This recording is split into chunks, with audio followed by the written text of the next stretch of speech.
Halo semuanya, perkenalkan nama saya Rizandros dengan NIM 2212020 dari Prodi Teknik Industri, Fakultas Sains dan Teknologi Universitas Katolik Musikaritas.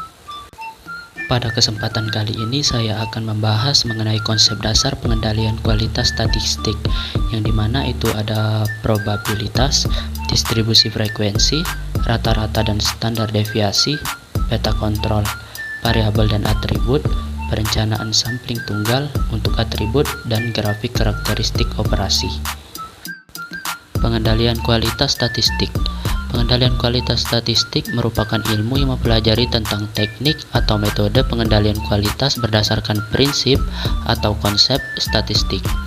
Pengendalian kualitas statistik adalah alat yang sangat berguna dalam membuat produk sesuai dengan spesifikasi sejak dari awal proses hingga akhir proses.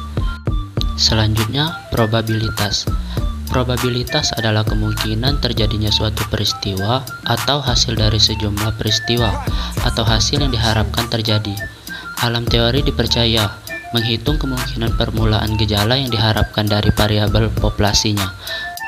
Sedangkan dalam distribusi probabilitas, menghitung kemungkinan permulaan gejala yang diharapkan dari variabel sampelnya. Yang berikutnya ada distribusi frekuensi.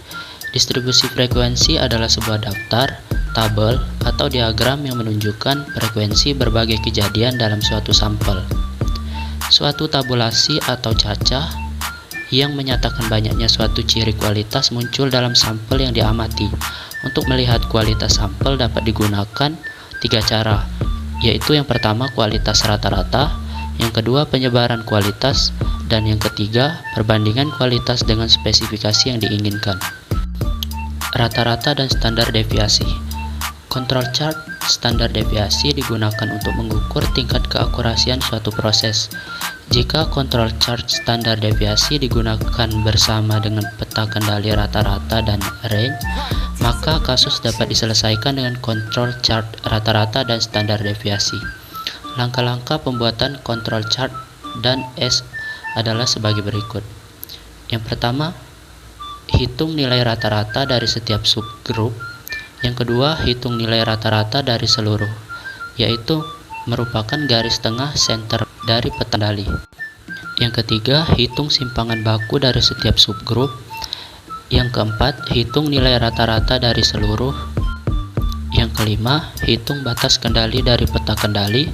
Yang keenam, hitung batas kendali untuk peta kendali. Dan yang ketujuh, plot data dan S pada peta kendali, dan S bertujuan untuk mengetahui apakah data tersebut berada dalam pengendalian atau di luar pengendalian. Selanjutnya ada peta kendali. Peta kendali atau control chart merupakan suatu teknik yang dikenai sebagai metode grafik yang digunakan untuk mengevaluasi apakah suatu proses berada dalam pengendalian kualitas secara statistik atau tidak, sehingga dapat memecahkan masalah dan menghasilkan perbaikan kualitas. Ada 2 jenis data dari peta kendali. Yang pertama ada data variabel. Ukuran kualitas variabel adalah karakteristik kualitas suatu produk yang dinyatakan dengan besaran yang dapat diukur atau besaran kontinu, seperti panjang, berat, temperatur, dan lain-lain. Distribusi kontinu menggambarkan data yang memiliki distribusi rapat sekali, karena data tersebut bisa terjadi dalam digit di belakang koma hingga n digit.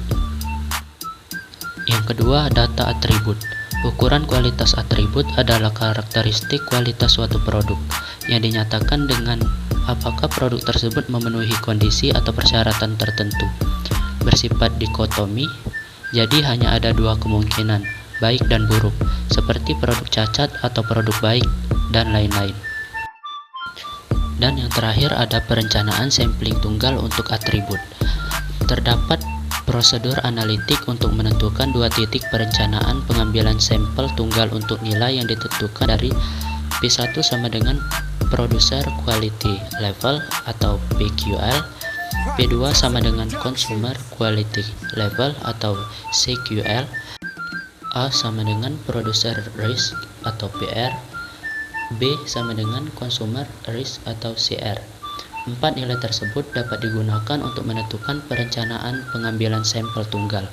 Keempat nilai tersebut dapat digunakan untuk mencari banyaknya sampel N dan bilangan penerimaan C dengan menggunakan prosedur nomografik binomi.